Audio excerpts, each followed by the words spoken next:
दोस्तों, मेरा नाम है सत्यप्रकाश शर्मा। आप सभी का स्वागत है हमारे YouTube चैनल क्रैक विद सत्य ऑल इन वन में। तो आज हम लोग क्या पढ़ने वाले हैं? ब्लड पढ़ने वाले हैं। ब्लड मीन्स रक्त। तो सबसे पहले जानेंगे कि रक्त के अध्ययन को क्या कहते हैं।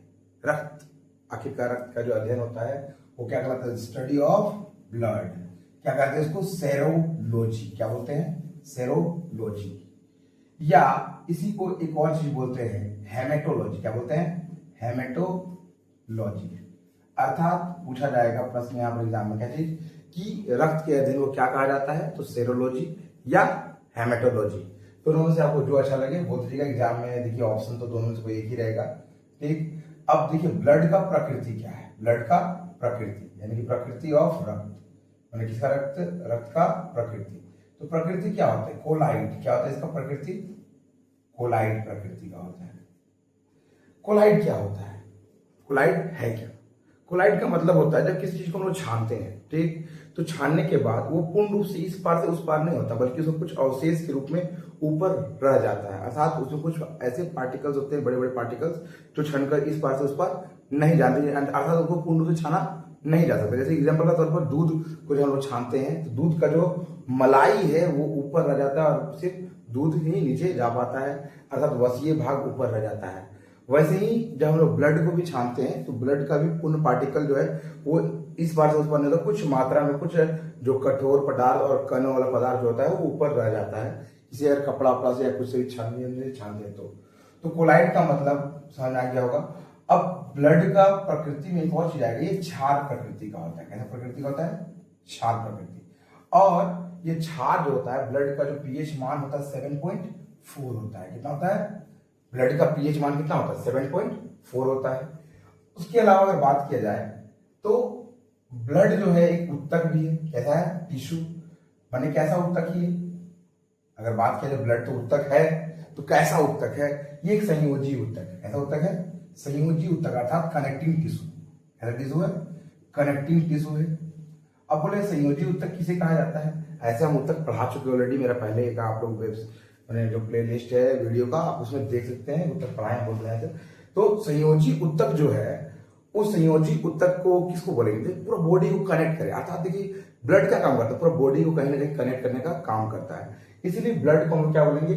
संयोजी उत्तक बोलेंगे। ठीक, कोई दिक्कत है? कोई समस्या? अब नेक्स्ट आता है कि ये जो ब्लड है, ब्लड मेल और फीमेल दोनों में ही पाया जाएगा। जाहिर सी बात है, अब इंसान है तो इंसान में तो पाया जाएगा, मेल फीमेल उससे क्या ले लेना, कोई जेनेटिक भेदभाव नहीं। तो मेल और फीमेल जो है, तो मेल में हमेशा ब्लड जो है ज्यादा होता है। ठीक, ये होता है लगभग मेल में 5.5 लीटर होता है, और वहीं अगर फीमेल का बात किया जाए तो ये सिर्फ 5 लीटर होता है। अर्थात बात किया जाए तो मनुष्य में पुरुषों की तुलना में महिलाओं में थोड़ा खून कम पाया जाता है, इसलिए उन लोगों का हमेशा पारा क्या रहता है? गर्म रहता है। और बात किया जाए अब आगे तो मेल और फीमेल का ब्लड भी जान ली। अच्छा, ब्लड का निर्माण कहाँ होता है? ब्लड का निर्माण, तो निर्माण का अगर बात किया जाए इसका, तो हमारे शरीर में इसका निर्माण, जो मनुष्य जो है एक बच्चा के रूप में जब मनुष्य जन्म लेता है तो शरीर में हड्डी का निर्माण हो जाता है। और जो जन्म ले लिया है बच्चा, अर्थात बच्चा जन्म ले लिया अगर, तो उसको हम लोग क्या बोलेंगे? नॉर्मली बच्चा बोलेंगे। तो उसमें बोन मैरो अर्थात अस्थि मज्जा, क्या बोले? अस्थि मज्जा, मज्जा मज्जा नहीं, अस्थि मज्जा, बोन मैरो में ब्लड बनेगा। लेकिन जो बच्चा पैदा ही नहीं हुआ है, अर्थात अभी बच्चा जन्म लिया है, माँ के कहां पर है? गर्भ में है, अर्थात जिसको हम लोग बोलेंगे भ्रूण। क्या बोलेंगे? भ्रूण। तो भ्रूण में अगर बात किया जाए, एक बच्चा जो जन्म लिया क्या बोलते हैं? भ्रूण बोलते हैं। तो भ्रूण में बच्चा में ब्लड कहां बनता है? तो लीवर में, क्योंकि उसके शरीर में हड्डी का विकास अभी नहीं हुआ होता है, अर्थात उसमें बोन मैरो नहीं है। और बोन ही नहीं है तो बोन मैरो में कहां से ब्लड बनेगा? इसलिए जो है बच्चा जो अभी जन्म नहीं लिया है उसमें ब्लड कहां बनता है? तो भ्रूण में बनता है। और यहाँ पर एक समझने वाली बात क्या चीज है, देखिए आप लोग देखे होंगे बोन मैरो किसको बोलते हैं? जैसे आप लोग मुर्गा धसोड़ते ही होंगे, ठीक, और ऐसा हो ही नहीं सकता। भारत का चीज पूरा ऑल ओवर इंडिया में अगर देखा जाए तो मांस भक्षण कॉमन चीज है एकदम। तो बोलने का मतलब जो है उसमें अगर आप मुर्गा खाते होंगे तो टैंगड़ी को, कुड़कुड़ा हड्डी को फोड़ते होंगे, मैं तोड़ते होंगे, सर फोड़ते नहीं होंगे। तो बोलने का मतलब जो है उसको जब तोड़ते हैं तो उसका अंदर में क्या रहता है? आपको एक ब्राउन कलर का भाग नजर आता है जब हड्डी को तोड़ते हैं, आपको काटते हैं तो ठीक। तो वो जो थोड़ा थोड़ा ब्राउनिश भाग नजर आता है वही बोन मैरो। वैसा ही बोन मैरो हमारे शरीर में ही पाया जाता है और उसी में ब्लड का क्या होता है, निर्माण होता है। तो बोन मैरो में ही क्या बनता है, एक विकसित जो बच्चा जन्म ले लेता है उसमें बोन मैरो में ब्लड बनता है। वहीं अगर बात की जाए एक ऐसा बच्चा जो जन्म भी नहीं लिया था, भ्रूण यानी कि एम्ब्रियो, तो एम्ब्रियो में बच्चा में कहाँ बनता है ब्लड, तो लीवर में ब्लड बनता है।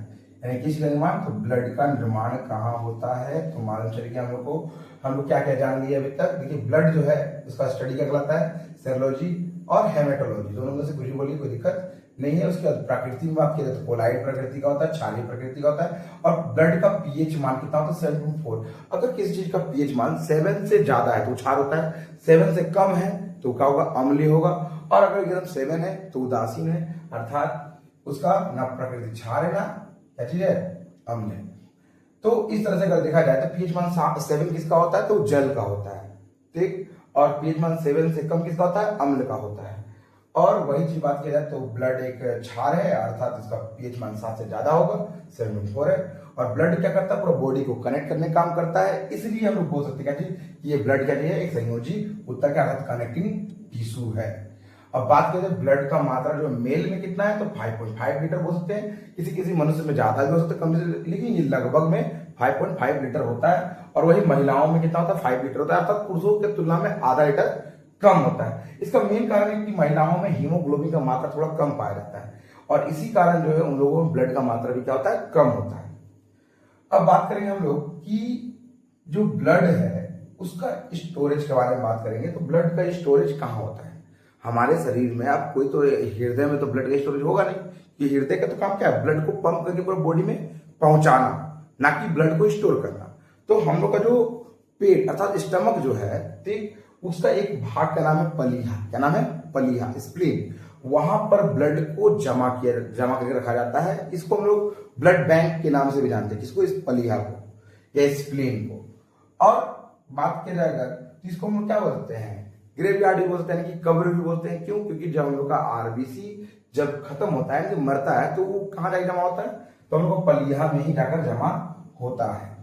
तो इतना आप लोग स्क्रीनशॉट इसको एक बार पहले ले लीजिए, इसके बाद हम लोग आगे बढ़ते हैं थोड़ा सा। तो अब जो नेक्स्ट जो हम लोग बात करने वाले हैं कि ब्लड का जो स्टोरेज है, ब्लड में क्या चीज कितना पाया जाता है, उसको हम लोग देखेंगे। तो देखिए जैसे कि हम लोग जान गए हैं कि ब्लड का गुण क्या था, क्षारीय था, था। अब हम लोग बात करेंगे कि ब्लड में कोलेस्ट्रॉल का लेवल क्या है, इसका लेवल कोलेस्ट्रॉल। अब कोलेस्ट्रॉल कैसा चीज है, कोलेस्ट्रॉल अच्छा तो नहीं है हमारे शरीर के लिए। ये 200 मिलीग्राम अगर बात की जाए, 200 ग्राम पर डेसीलीटर ब्लड में पाया जाता है। अब कोलेस्ट्रॉल क्या है, तेल वसा जैसा एक चिपचिपा पदार्थ होता है, ठीक। और जब हम लोग कोई तेल का पदार्थ ज्यादा खाते हैं, दूध, दही, घी, मक्खन, काजू, बादाम, ये सब ज्यादा खा रहे हैं, तो उसमें क्या रहता है, तेल होता है। वो जाकर क्या होता है, ब्लड में एक फैट के रूप में जमा हो जाता है, जैसे कि हम लोग का जो नस है वो जाम होने लगता है। और इसका कारण ही ज्यादातर लोगों को क्या आता है, कोलेस्ट्रॉल कारण क्या आता है, हार्ट अटैक आता है, ठीक। तो ये बहुत बढ़िया चीज तो नहीं है, लेकिन फिर भी एक व्यक्ति के शरीर में कुछ मात्रा में कोलेस्ट्रॉल का भी होना जरूरी है। ऐसा नहीं कि एकदम बिल्कुल बेकार चीज है या कोई इंपॉर्टेंट, हर चीज जो हमारे शरीर में है सब कुछ इंपॉर्टेंट है, लेकिन कोई भी चीज का आवश्यकता से अधिकता और आवश्यकता से कमी, यानी जितना जरूरत है उससे ज्यादा होना या जरूरत से कम होना, दोनों ही नुकसानदेह होता है। अर्थात कि कोलेस्ट्रॉल का लेवल अगर हाई होता है तो हमारे शरीर के लिए क्या होगा, नुकसानदायक तो होगा ही होगा। तो इसीलिए कोलेस्ट्रॉल का लेवल हम लोग को हमेशा क्या रखना चाहिए, कंट्रोल करना चाहिए। और फास्ट फूड खाने से हम लोग को क्या होना चाहिए, बचना चाहिए। अब जो नेक्स्ट बात आता है, हमारे शरीर में हीमोग्लोबिन का मात्रा कितना है, किसका मात्रा, हीमोग्लोबिन। तो हीमोग्लोबिन जो होता है ये अगर पुरुषों में बात किया जाए तो 14 मैंने अगर बात की जाए 14 ग्राम पर डेसीलीटर, और वहीं पुरुषों में किसमें, और महिलाओं में अगर बात किया जाए तो ये 13 ग्राम पर डेसीलीटर होता है, किसमें, महिलाओं में, यानी कि स्त्रियों में।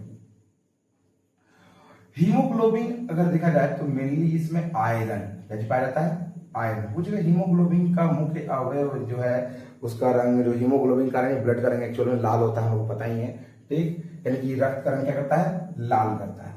रक्त का रंग किसी का लाल है, तो हीमोग्लोबिन का रंग, रक्त का रंग क्या होता है, लाल होता है। और इसका जो मुख्य अवयव है हीमोग्लोबिन का वो क्या है, आयरन है। अब हीमोग्लोबिन का काम क्या है, तो हमारे शरीर में देखिए ऑक्सीजन को एक जगह से दूसरी जगह ढोकर ले जाना, अर्थात ऑक्सीजन का परिवहन करना, कार्बन डाइऑक्साइड का परिवहन करना, गैसों का परिवहन करना, किसका काम है, हीमोग्लोबिन काम है। उसके अलावा पोषक पदार्थों का भी परिवहन करता है कौन, ये हीमोग्लोबिन। हीमोग्लोबिन बहुत इंपॉर्टेंट है, अगर इसका कमी हमारे बॉडी में हो जाती है, एक बीमारी होता है, उसको बोलते हैं हम लोग एनीमिया। क्या बोलते हैं, एनीमिया, यानी कि रक्त आल्पता, रक्त आल्पता। पूछेगा रक्त आल्पता या एनीमिया किसी कमी से होता है, हीमोग्लोबिन कमी से होता है या आरबीसी कमी से होता है, दोनों में से कोई दिक्कत नहीं है। आरबीसी कमी बोल दीजिए, कोई समस्या नहीं है, यानी कि हम लिख देते हैं आरबीसी की कमी भी, ठीक। ऐसे हम लोग मालूम है हीमोग्लोबिन की कमी से भी क्या होता है, एनीमिया ही होता है। अब नेक्स्ट जो हम लोग को बात करेंगे हम लोग, हीमोग्लोबिन का लेवल देख लिए। अब ब्लड का काम क्या है, अगर देखा जाए ब्लड का काम, तो ब्लड का कार्य क्या है, तो ब्लड का कार्य पहला चीज ताप नियंत्रण करना। क्या करना, ताप नियंत्रण। दूसरा काम क्या है, अब ताप नियंत्रण कैसे, जैसे एक स्वस्थ मनुष्य का अगर टेम्परेचर यानी कि तापक्रम का हम लोग बात करें तो कितना होता है, 37 डिग्री सेल्सियस होता है, और फारेनहाइट बात करें तो 98.6 डिग्री सेल्सियस होता है। इसका मेन कारण क्या है कि ब्लड हमेशा सर्कुलेट होते रहता है, और जब कोई चीज एक प्रेशर से, हाई प्रेशर से फिर लो प्रेशर, यानी कि मैंने अगर बात किया जाए तो 120/80 अर्थात जाता है 120 के स्पीड से और आता कितना से, 80 के स्पीड से वापस आता है कहां पर, हम लोग हृदय में ब्लड। तो इससे क्या होता है कि हमारा बॉडी का एक टेम्परेचर मेंटेन होता है। अगर इसमें जरा भी उतार चढ़ाव होगा ना तो क्या होगा, हम लोग शरीर का तापमान का भी नियंत्रण क्या जाएगा, बिगड़ जाएगा। तो अब बात करेंगे दूसरा जो है पोषण पदार्थों का भी क्या करता है, ये परिवहन करता है, किसका, पोषण पदार्थ का परिवहन। किसका परिवहन करता है, पोषण पदार्थ का परिवहन करता है। उसके अलावा गैसों का परिवहन, किसका परिवहन, गैसों का परिवहन भी करता है कौन, तो ये हमारा ब्लड। उसके अलावा और क्या कर सकता है, उत्सर्जी पदार्थों का परिवहन, किसका परिवहन, उत्सर्जी। उत्सर्जी पदार्थ किसको बोलते हैं आप बोलो, तो उत्सर्जी पदार्थ का परिवहन अगर बात करें तो उत्सर्जी पदार्थ बोलेंगे किसको, जो हमारे शरीर के लिए हानिकारक पदार्थ है, जैसे कि पसीना। पसीना निकलना अच्छा चीज होता है, ठीक, लेकिन पसीना का जो अंदर जो मटेरियल्स पाया जाता है, जो जो तत्व मिलकर पसीना बनाता है, वो हमारा शरीर के लिए तो विषैला है ना, ठीक। उसके अलावा यूरिन, उसके अलावा कार्बन डाइऑक्साइड, ये सब चीज कहीं ना कहीं ब्लड से होकर ही किडनी, जैसे यूरिन जो है ब्लड से होकर ही जो है यूरिन कहाँ पहुंचता है, अगर देखा जाए तो किडनी पहुंचता है। किडनी ब्लड को जानता है, उसका जो गंदगी है यूरिन के रूप में बाहर निकाल दिया और बाकी ब्लड को फिर से सप्लाई कर दिया बॉडी में। वैसे ही ब्लड के द्वारा ही देखिए कार्बन डाइऑक्साइड जो है हमारा हृदय तक पहुंचा, हृदय से होते हुए फेफड़ा तक पहुंचता है और फेफड़ा फिर उसको बाहर निकाल देता है। तो यानी कार्बन डाइऑक्साइड गैसों का भी परिवहन करता है, उत्सर्जी पदार्थ का परिवहन करता है, बोलेगा कौन करता है, ब्लड ही करता है। तो ये था ब्लड का कुछ मुख्य काम।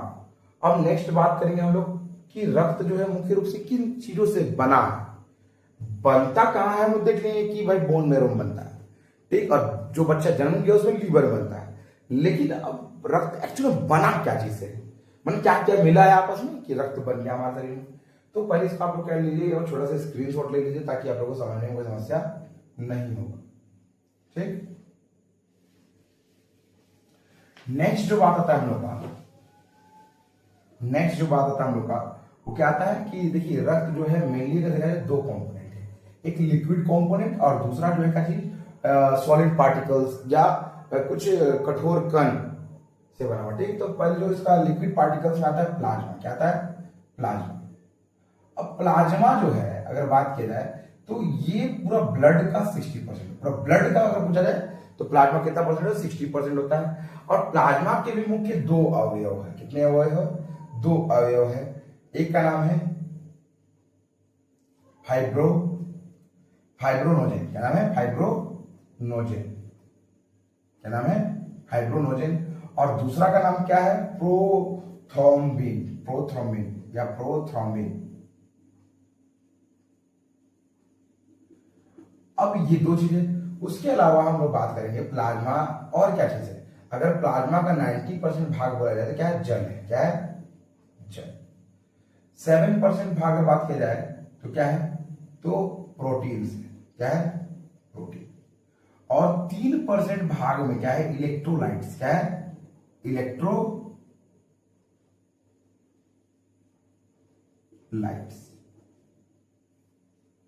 ये अर्थात इसका जो कंपोनेंट है जिससे बना है प्लाज्मा, ठीक। प्लाज्मा देखिए, एक चीज में हम लोग जितना भी जिंदगी जीते हैं, प्लाज्मा कोई उम्र नहीं है, कोई इसका आखिरी सीमा नहीं है, डेडलाइन। हमारे जीवन के साथ शुरू होता है और जीवन के बाद खत्म होता है। अर्थात जब तक हम लोग जीते हैं तब तक हमारे शरीर में वही प्लाज्मा बरकरार रहता है, इसका कोई डेडलाइन नहीं है। अब नेक्स्ट बात करेंगे हम लोग फाइब्रोनोजेन। अगर मान लीजिए कि प्लाज्मा को गाढ़ा बनाना, किसे काम है, फाइब्रोनोजेन का काम क्या है, प्लाज्मा को गाढ़ा बनाना। अगर हम लोग इसको निकाल दें, किसको निकाल दें, फाइब्रोनोजेन को निकाल देते, किससे, प्लाज्मा से अगर निकाल देते हैं तो फिर क्या होगा, प्लाज्मा से अगर फाइब्रोनोजेन निकल गया तो हुआ क्या कि प्लाज्मा जो हो गया थोड़ा पतला हो गया। क्या हो गया, पतला हो गया, तो गाढ़ापन घट गया। यानी कि जैसे ही ये निकला, कौन निकला भाई, तो क्या हो जाएगा, प्लाज्मा थोड़ा कम गाढ़ा हो जाएगा। क्या रहेगा, कम गाढ़ा हो जाएगा। एक चीज समझ आ गया। उसके अलावा जब निकल जाता है फाइब्रोनोजेन, जब वहां से निकल जाता है तो ये लसिका निकलता है। क्या निकलता है, लसिका। क्या बनाता है ये, लसिका। अब लसिका का, सॉरी लसिका बोल रहे हैं, सीरम। क्या हो जाता है, सीरम बन जाता है। और सीरम का ही यूज किया जाता है क्या, बीमारियों का पता लगाना। अगर बीमारियों का पता लगाना है तो हम लोग प्लाज्मा में से ही क्या करते हैं, फाइब्रोनोजेन को हटा देते हैं, तो उससे सीरम प्राप्त होता है। और सीरम से ही बीमारियों का क्या लगाते हैं, बीमारियों का पता लगाते हैं। और प्रोथ्राम्बिन तो मालूम है कि ब्लड को जमाने का योगदान देता है, जमाने में योगदान देता है, तो हम लोग पता है ठीक, कि ब्लड को जमाने में अपना योगदान देता है। तो ऐसे पता चला कि सीरम कैसे बनता है, अगर फाइब्रोनोजेन को हम लोग किसी प्लाज्मा से अगर बाहर निकाल दे तो सीरम बना। और सीरम का रंग क्या था, हल्का पीला होता है और ये थोड़ा कम गाढ़ा होता है, ठीक। और इसी का प्रयोग करके हम लोग बीमारियों का लगाते हैं, पता लगाते हैं। जब आदमी को ब्लड टेस्ट कराना है, चलो सीरम का टेस्ट होता है मेनली। तो अब ये चीज जान लिया। और इसका कॉम्पोनेंट क्या क्या था ये भी हम लोग देख लिए, ठीक। प्लाज्मा का, प्लाज्मा कितना परसेंट पूरा टोटल ब्लड का, होल ब्लड का अगर बात किया जाए, पूरे ब्लड का बात किया जाए, तो ब्लड का अगर पूरा बात किया जाए तो 60% होता है, ठीक। तो ये हमें जाना प्लाज्मा के बारे में। अब दूसरा जो भाग है इसको बोलते हैं रुधिराणु। क्या बोलते हैं, रुधिराणु। अब रुधिराणु का काम क्या है, रुधिराणुओं का काम क्या है, इसको ब्लड कॉसेल्स भी बोल सकते हैं, कि बोलते हैं कनिका, ठीक। तो कितना परसेंट हो गया टोटल ब्लड का, 40%। पूछेगा अगर प्रश्न यहां पर कि ब्लड में जो सॉलिड पार्टिकल्स है उसका पूरा परसेंटेज कितना है, पूरा ब्लड में 40% है, ठीक। जैसे कि प्लाज्मा का टोटल 60% है, तो जाहिर सी बात है बचा कितना परसेंट, 40%। तो रुधिराणु कितना परसेंट है, तो 40% है। अब रुधिराणु में भी कितने कंपोनेंट्स है, अगर देखा जाए तो 3 कंपोनेंट्स है। कितने कंपोनेंट्स है, 3। पहला क्या आएगा, RBC, दूसरा क्या आएगा, WBC, और तीसरा क्या आएगा, तो प्लेटलेट्स। क्या आएगा, प्लेटलेट्स। अब आरबीसी जो है, एक्चुअल में आरबीसी अगर बात किया जाए, ठीक, तो इसका जीवन काल कितना होता है, 120 दिन का इसका जीवन काल। अगर बात करेगा लाइफ, इसका लाइफ, तो आरबीसी का अगर लाइफ बात करें कितना हो गया, इसका संख्या कितना होता है हमारे शरीर में, संख्या की बात की जाए तो नंबर्स ऑफ आरबीसी 50 लाख। कितना लाख, 50 लाख। परसेंटेज में बात किया जाए तो तकरीबन बोल सकते हैं ये पूरे ब्लड का कितना परसेंट होता होगा, सॉरी यहाँ मिस्टेक हो, यहाँ 55% होना चाहिए, ठीक। और यहाँ पर होना चाहिए 45%, और उसमें से 40% क्या हो जाएगा, आरबीसी हो जाएगा। क्या हो जाएगा, आरबीसी। अब आरबीसी का परसेंटेज में बात है 40, लेकिन अगर बात किया जाए रुधिराणुओं में कितना परसेंटेज का, तो तकरीबन 90%। इसका रुधिराणुओं में अगर बात किया जाए, किसका, आरबीसी का परसेंटेज अगर बात किया जाए तो कितना परसेंट हो जाएगा, तो पूरा रुधिराणुओं में कितना है, तो इसमें आरबीसी की अगर बात किया जाएगा तो आरबीसी कितना हो जाएगा, 90% हो जाएगा। लुधियानियों में परसेंटेज बात की जाए कितना परसेंट हो जाएगा 90%। लेकिन अगर पूरा ब्लड का बात किया जाए तो 40% सिर्फ आरबीसी है। और आरबीसी में जो इसका रंग लाल है, लाल होने का कारण क्या है? लाल होने का कारण है हीमोग्लोबिन, शॉर्टकट में लिखते हैं एचजी। ठीक, शॉर्टकट में एचजी लिखते हैं हीमोग्लोबिन। हीमोग्लोबिन के कारण इसका रंग क्या होता है? आरबीसी का रंग लाल होता है। तो इतना पता चल गया। थोड़ा सा जो है इसको आप लोग कर लीजिए, स्क्रीनशॉट लीजिए, थोड़ा सा मिटकाते ताकि आपको और अच्छा से बता सके। ठीक, तो एक बार देख लीजिए आप लोग।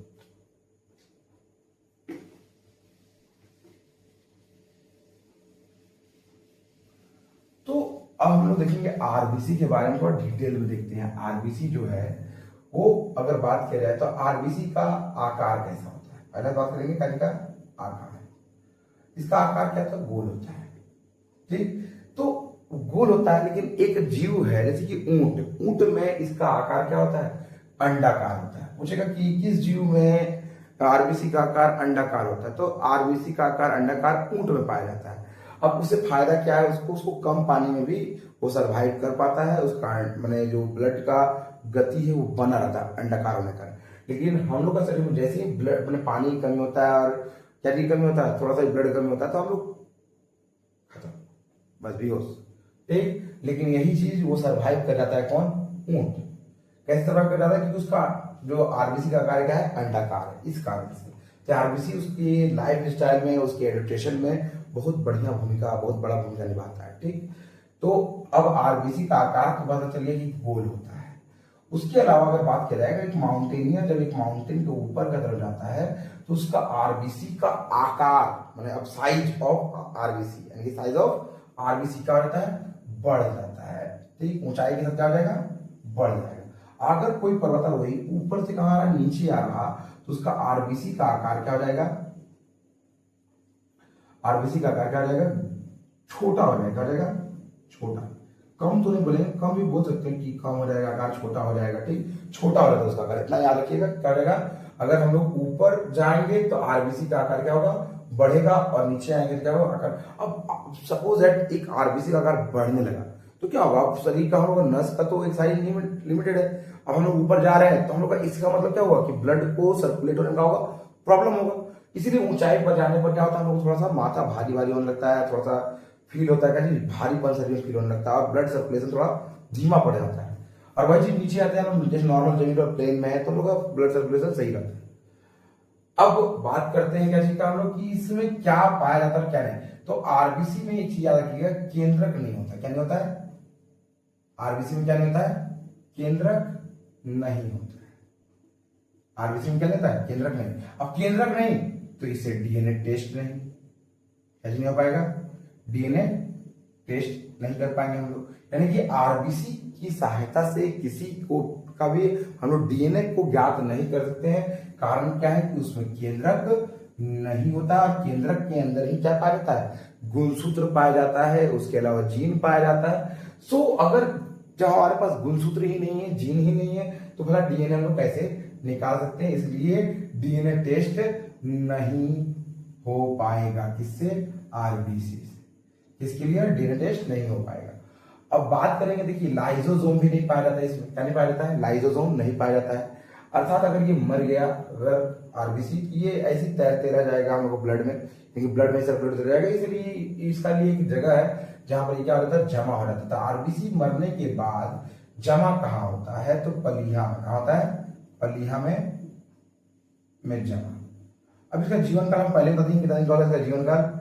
जीवन काल किसका? आरबीसी का जीवन काल कितना होता है? 120 दिन का होता है। ठीक, और इसका संख्या बता दीजिए 50 लाख। और बात किया जाए इसका जनसंख्या परसेंटेज का होल ब्लड में, तो एक मिस्टेक था कि प्लाज्मा 60% बोल दिए थे गलती से, मिस्टेकली 55% होगा, और रुधिराणु का परसेंटेज 45% होगा। और उस 45% में 40% जो अकेला कौन है? तो आरबीसी। और रुधिराणुओं में अगर इसका परसेंट बोला जाए तो 90% क्या होता है? तो आरबीसी होता है। आरबीसी का रंग लाल क्यों होता है? तो हीमोग्लोबिन के कारण इसका रंग लाल होता है। आरबीसी अब देखा जाए जब हम लोग को मलेरिया होता है, मलेरिया का अटैक जो है आरबीसी पर होता है। पूछेगा किस बीमारी का अटैक बने आरबीसी पर होता है? तो मलेरिया का। पहला चीज ये, मलेरिया किस मच्छर से होता है? मादा एनाफ्रेज के काटने से होता है। ठीक, और वही चीज अगर बात किया जाए कि एक और बीमारी होता है एनीमिया भी होता है। अब हम पहले बता दें, जैसे एनीमिया जो है हीमोग्लोबिन की कमी से भी होता है, ये एनीमिया जो है आरबीसी की कमी से भी होता है, ठीक। क्योंकि आरबीसी का मेन घटक ही कौन है, हीमोग्लोबिन है। तो हीमोग्लोबिन की कमी आया तो भी एनीमिया होगा, आरबीसी कमी आया तो इनडायरेक्टली हीमोग्लोबिन का कमी आया। और अगर आरबीसी आपको प्राप्त करना है तो खाइए, आप क्या खाइए, साग खाइए, पालक साग, क्या खाइए, गुड़ खाइए, क्या खाइए, और गाजर वजर खाइए, और क्या खाइए, तो बोलते हैं बीट, बीट खाइए। तो वो सबसे क्या मिलेगा हम लोग को, तो आयरन मिलेगा, और आयरन से हम लोग को शरीर में क्या बनेगा, हीमोग्लोबिन बनेगा, और आरबीसी कमी दूर हो जाएगा। अब बात करेंगे हम लोग किसका, डब्ल्यूबीसी का। लेकिन उससे पहले आप लोग क्या कर सकते हैं, एक बार स्क्रीनशॉट ले लीजिए। आप पूछ देगा, हम यहाँ बीमारी का नाम फिर भी लिख देते हैं कि क्या क्या चीज हो सकता है इससे। तो भाई एनीमिया क्या होता है, एनीमिया, एनीमिया का नाम क्या था भाई, रक्त अल्पता बता दिए थे पहले ही, ठीक। एनीमिया आरबीसी की कमी से होती है। तो ये केस अभी तक समझ में आ गया होगा आप लोग कि आरबीसी की कमी से क्या होता है। अब हम लोग पढ़ेंगे किसकी कमी से, डब्ल्यूबीसी के बारे में पढ़ेंगे हम लोग, व्हाइट ब्लड सेल्स के बारे में पढ़ेंगे। किसके बारे में पढ़ेंगे, व्हाइट ब्लड सेल के बारे में पढ़ते हैं। तो अभी तक क्या देखे हम लोग कि आरबीसी का क्या काम था। अब बात करेंगे हम लोग थोड़ा सा क्या के बारे में, डब्ल्यूबीसी के बारे में। तो सबसे पहले डब्ल्यूबीसी का फुल फॉर्म क्या है, जैसे इसका रेड ब्लड सेल था, ठीक, आरबीसी को, वैसे इसका व्हाइट ब्लड सेल क्या हो जाएगा, white blood cell, white blood cell किसका हो जाएगा, डब्ल्यूबीसी का, ठीक। कोई समस्या। अब डब्ल्यूबीसी का परसेंटेज अगर बात करें 2 से 3% बोल सकते हैं पूरा ब्लड का होता है, ठीक, 2 से 3%। और अगर इसका संख्या बात की जाए तो सिर्फ 10 लाख, तो सिर्फ 10,000, 10,000, ठीक। इसका संख्या कितना है हमारे शरीर में, संख्या पूछेगा तो क्या करेंगे, 10,000 की संख्या। और बोलेंगे काम क्या है, अगर एक शब्दों में बोलते तो शरीर को रोग से रक्षा करना, शरीर का कि रोग से करना, रक्षा करना। अब बात करेंगे शरीर से सिर्फ रोग का रक्षा कर देना, यही इसका काम है, हाँ एकदम यही काम है। इसको हम लोग बोलते हैं आर्मी ऑफ द बॉडी, क्या बोलेंगे, आर्मी ऑफ द बॉडी, या body guard of the body, body guard क्या बोलेंगे इसको, body guard of the body, ये भी बोलेंगे। अब देखिए ये तो हम लोग बोल सकते हैं इसको, किसको, डब्ल्यूबीसी। ये एक तरह से जवान का काम करता है, और हमारे शरीर को बाहर से जो हमारे शरीर में क्या पहुंचता है, कोई बैक्टीरिया, वायरस या कोई भी ये बनेगा जो इन्फेक्शनल या जो फैलने वाली बीमारी होता है उसको रोकता है, ठीक। यानी कि शरीर को बीमारी से बचाता है, इन्फेक्शन से बचाता है, और भी बहुत तरह का समस्याओं से बचाता है, रोग से रक्षा करता है। तो अब डब्ल्यूबीसी जो है इसका आकार निश्चित नहीं है, आकार क्या नहीं है, आकार क्या नहीं है, निश्चित, अनिश्चित हो सकता है, क्या होता है, अनिश्चित। इसका आकार क्या है, अनिश्चित है, और अनिश्चित आकार है। इसमें केंद्रक पाया जाता है, क्या पाया जाता है, केंद्रक पाया जाता है। किसमें केंद्रक पाया जाता है, डब्ल्यूबीसी। अब केंद्रक पाया जाता है इसका मतलब डीएनए टेस्ट से संभव है, क्योंकि इसमें क्या पाया जाएगा, केंद्रक में गुणसूत्र पाया जाएगा और जीन भी पाया जाएगा, तो डीएनए टेस्ट इसके द्वारा संभव है, ठीक। अर्थात अगर किसी का डब्ल्यूबीसी किसी को मिलता है तो उससे हम लोग डीएनए टेस्ट कर सकते हैं, लेकिन आरबीसी से हम लोग डीएनए टेस्ट नहीं कर सकते हैं। अब बात आता है कि ये कितने प्रकार का होता है, कौन, डब्ल्यूबीसी। ऐसे नॉर्मली डब्ल्यूबीसी का अगर 5 प्रकार होता है, लेकिन कहीं कहीं पर 6 प्रकार भी हमें देखने मिलता है, लेकिन हम लोग देखेंगे अभी इसका प्रकार को भी। तो पहले बार इसका क्या ले लीजिए, आप लोग स्क्रीनशॉट ले लीजिए डब्ल्यूबीसी का, और डब्ल्यूबीसी के बारे में हम देखेंगे टाइप्स को देखेंगे। तो डब्ल्यूबीसी का जब प्रकार का बारे में बात करेंगे तो पहला आता है एंटीबॉडी, क्या आता है, एंटीबॉडी। अब ये एंटीबॉडी, फिर दूसरा क्या आ जाएगा, लिम्फोसाइट, क्या आएगा, लिम्फोसाइट। फिर क्या आ जाएगा, लिम्फोसाइट के बाद मोनोसाइट, क्या आ जाएगा, मोनोसाइट। एक्चुअल में यही 3 ज्यादा इंपॉर्टेंट है, ठीक। लेकिन इसके अलावा न्यूट्रोफिल, क्या फिल, न्यूट्रोफिल। फिर न्यूट्रोफिल के बाद क्या आ जाएगा, माने ओइजिनोफिल। फिर क्या आ जाएगा, तो आपका देखिए अगर देखा जाए डब्ल्यूबीसी में तो बोसोफिल, कौन आएगा, बोसोफिल। फील। कौन फील? बोसोफिल। अब हम लोग को पहला तीन पर ही ज्यादा फोकस करना है। क्यों करना है? देखिए पहला चीज, हम लोग को बॉडी में अगर बात किया जाए, इसको लिम्फोसाइट को टी लिम्फोसाइट ही बोलते हैं। पहला चीज ये, इसका आकार टी साइड का होता है। ये मोनोसाइट क्या करता है? खाता है। किसको खाता है? मरे हुए जीवाणु। किसको खाता है? मरे हुए जीवाणु, विषाणु, और जितना भी क्या होता है तरह का फाइनल फंगस मलेरिया नहीं होता है, उसको जब मर जाता है इसको मार देता है। मारने का कौन करता है? मारता कौन है? तो बोलने का मतलब जितना भी हम लोग शरीर में बाहर से इन्फेक्शनल कोई भी चीज प्रवेश करता है, एंट्री मारता है, ठीक, तो उसको मारने का काम करता है लिम्फोसाइट, ठीक। और एंटीबॉडी क्या करता है? पता लगाता है। क्या करता है? पता लगाता है कि कौन सा चीज कब रुक रहा है, यानी जासूस है, बीएसएफ बोल सकते हैं इसको, लगाता है। क्या पता लगाता है? कि कौन सा बीमारी घुस रहा, एंटीबॉडी तैयार करता है, तुरंत पता करता है, डिटेक्ट करता है। डिटेक्ट करने का काम करता है, डिटेक्ट करता है बीमारी का। ये डिटेक्ट करेगा, ये क्या करेगा? किल, और ये ईट। अब बाकी न्यूट्रोफिल, इजोनोफिल और बोसोफिल ये भी उसका प्रकार में आता है। लेकिन ये सब क्या होता है? सिर्फ जैसे मान लीजिए कोई फंगस से रक्षा कर रहा है, कोई बैक्टीरिया से कर रहा है, कोई विषाणु से कर रहा है, यानी कि छोटा मोटा सा काम है। ये उतना ही इंपॉर्टेंट नहीं जितना कि ये तीनों इंपॉर्टेंट, ठीक। तो अगर देखा जाए तो मेनली डब्ल्यूबीसी का मेन काम जो है यही चीज था कि हमारे शरीर में कोई भी बाहर से इंफेक्शन जब एंटर करता है, ठीक, वायरल चीज को भी एंटर करता है, तो उसको डिटेक्ट करके, उसको किल करके, उसको खत्म करना हमारा ब्लड से, यही काम है किसका? डब्ल्यूबीसी का, ठीक। तो ये भी हम लोग जान गए डब्ल्यूबीसी का काम है। अब हम लोग पढ़ेंगे क्या के बारे में? प्लेटलेट्स के बारे में। किस बारे में पढ़ेंगे? तो प्लेटलेट्स के बारे में पढ़ेंगे। तो अब जो हम लोग प्लेटलेट्स जो है हमारे शरीर में, अगर बात किया जाए ब्लड में बात किया जाए, तो सबसे कम संख्या में प्लेटलेट्स ही होता है। अब प्लेटलेट्स इतना इंपॉर्टेंट है कि हम क्या ही बता सकते हैं। ये शरीर में शक्ति प्रदान करता है। इसका आकार कैसा था? उत्तलाकार, यानी कि उत्तल ने देखे आप लोग, वैसा उत्तल आकार। इसका आकार कैसा? उत्तल आकार। अब बात की जाए इसका संख्या कितना है? इसका संख्या 2 लाख से 3 लाख है। परसेंटेज बहुत कम है, 1% से 2% बोल सकते हैं।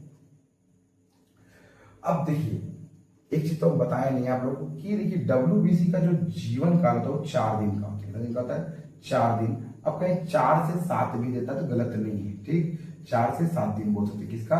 डब्ल्यूबीसी। की छूटा हुआ टॉपिक था एक तो कि पूछ डब्ल्यूबीसी का जीवन काल कितना होता है? 4 से 7 दिन। तो भाई प्लेटलेट्स में अगर बात की जाए तो प्लेटलेट्स का भी जीवन काल बहुत लंबा नहीं होता है, 7 दिन का होता है, ठीक। और हर 7 दिन के बाद जो है धीरे धीरे नया बनता है। क्या बनता है? नया बनता है। अब इसका क्या विशेषता है? इसमें भी केंद्रक नहीं पाया जाता। किसमें केंद्रक नहीं पाया जाता? प्लेटलेट्स में क्या नहीं पाया जाता? केंद्रक में। अब केंद्रक नहीं तो डीएनए नहीं, केंद्रक नहीं पाया जाता है। किसमें केंद्रक नहीं पाया जाता है? तो प्लेटलेट्स में केंद्रक नहीं पाया जाता है, ठीक। और इसके द्वारा जो अगर बात किया जाए तो हम लोग डीएनए टेस्ट नहीं कर सकते, डीएनए टेस्टिंग नहीं हो सकता इससे, ठीक। किसी डीएनए नहीं हो सकता है तो प्लेटलेट से डीएनए नहीं हो सकता है, ठीक, टेस्ट। अब बात की जाए तो ये इसका कार्य क्या है? कार्य शक्ति प्रदान करना। किसको? भाई शरीर को शक्ति प्रदान करना। अब डेंगू, डेंगू किस मच्छर से होता है? एडिस मच्छर के काटने से होता है। और आप लोगों को पता है कि हम लोग का राजधानी जो दिल्ली है वहां पर डेंगू एक बहुत ही भयानक प्रकोप के रूप में देखने को मिलता है। कब? ठंडा के दिन खासतौर पर, ठीक, बरसात के जस्ट बाद। तो बोलने का मतलब जो है अगर देखा जाए तो डेंगू जो होता है एडिस मच्छर काटने होता है। और डेंगू का जो एडिस मच्छर जब काटता है हमारे शरीर को, ठीक, तो उससे जो बीमारी होता है वो सीधा सीधी अटैक कहाँ करता है? प्लेटलेट्स पर करता है। और हमारे शरीर में तेजी से प्लेटलेट्स का संख्या क्या रहता है? डाउन हो जाता है। और हमारे शरीर में जैसे प्लेटलेट का संख्या कम होने लगता है और हमारे शरीर का एनर्जी भी डाउन होने लगता है, ठीक। तो इस तरीका से अगर शरीर को मैंने क्या चीज शक्तिशाली रखना है तो हम लोग को बकरी का दूध पीना चाहिए। किसका दूध पीना चाहिए? बकरी का दूध पीना चाहिए। उसके अलावा दूध, दही, अंडा ये सब पर ज्यादा ध्यान देना चाहिए, ठीक। और घी, मक्खन भी खाना चाहिए ताकि हम लोग क्या करते हैं, हम लोग के शरीर में प्लेटलेट्स का संख्या डाउन ज्यादा ना हो। हम लोग प्लेटलेट का संख्या को हमेशा मेंटेन करके चलना चाहिए, ठीक। क्योंकि प्लेटलेट का संख्या जैसे ही हमारे शरीर में गिरता है ना, हम लोग के शरीर से एनर्जी बहुत ज्यादा ही क्या हो जाता है, डाउन हो जाता है, ठीक। और हम लोग चलने फिरने लायक भी नहीं रहते, सीढ़ियां तक नहीं चढ़ सकते हम लोग, ठीक। आप लोगों को पता ही होगा कि वर्ल्ड कप 2023 के दौरान भी मैंने किसको, शुभमन गिल को क्या हो गया था, डेंगू हो गया था, तो उसका प्लेटलेट संख्या डाउन हो गया था, लेकिन फिर वो था पाकिस्तान को मरबे करेंगे और पाकिस्तान के खिलाफ मैच खेलने आए थे, ठीक। और ऐसे भी मारधार चल ही रहा, मारे सारे लोग को, ठीक। तो खैर हम लोग कहाँ थे, तो ब्लड में, तो ये था ब्लड का 3 कंपोनेंट अगर देखा जाए तो क्या क्या था, आरबीसी, डब्ल्यूबीसी और प्लेटलेट, ये तीनों था रुधिराणु का कंपोनेंट्स, ठीक। अभी हम लोग को पढ़ना क्या जी, रक्त परिसंचरण पढ़ना है, और क्या पढ़ना है, किस प्रकार हम लोग का ब्लड ग्रुपिंग सिस्टम काम करता है ये पढ़ना है, ठीक। ब्लड मैंने कहा जी कौन सा विटामिन क्या चीज में सहायता करता है, कौन सा ब्लड में दबाने में मदद करता है, उसके बाद ब्लड ग्रुप्स को कौन ग्रुप वाला कौन किसको दे सकता है किसको नहीं दे सकता, ये पढ़ना है। इसको हम सेकेंड पार्ट में देखेंगे, ठीक। आज का अगर हम वीडियो में अगर इसको और आगे बढ़ाएंगे तो ये वीडियो काफी लंबा हो जाएगा, तो अगला पार्ट में हम लोग क्या क्या देख लेंगे, तो हम लोग देख लेंगे ब्लड ग्रुप्स को देख लेंगे, उसके अलावा क्या देख लेंगे कि ब्लड सर्कुलेशन किस सिस्टम पे काम करता है, हार्ट का फंक्शन को भी देखने का प्रयास करेंगे, हो सके तो सेकेंड पार्ट में, नहीं तो थर्ड पार्ट में देख लेंगे इसको, और इस तरह से हम पूरा ब्लड को एकदम जड़ से क्या करेंगे, समाप्त करेंगे। फिलहाल ये हमारा वीडियो बहुत दिन बाद आ रहा है, ठीक, और अब हम लोग का वीडियो लगातार आता रहेगा, तो आप लोग हमारे इसी चैनल को ढेर सारा प्यार देते रहें और ज्यादा से ज्यादा हमारे वीडियो क्या करें, शेयर करें, ताकि हम लोग का मनोबल डाउन ना हो और हम लोग इसी तरह से वीडियो बनाते रहें। अब से वीडियो रेगुलर आएगा, इसमें कोई डाउट नहीं है, क्योंकि कुछ परिस्थितियां ऐसी आ गई थी जिस कारण हम लोग वीडियो नहीं बना पा रहे थे, ठीक। अब जो है वो परिस्थिति खत्म हो गया है, तो हम लोग वीडियो लगातार बनाते रहेंगे, ठीक। तो आप लोग क्या कीजिए, मेरे चैनल को क्या कीजिए, सब्सक्राइब कीजिए, शेयर कीजिए और जहां तक हो सके फैलाने का काम कीजिए इस चैनल को, ताकि हम लोग का मनोबल बढ़ता रहे। आज के लिए इतना ही, जय हिंद, वंदे मातरम, ठीक। चलिए टाटा।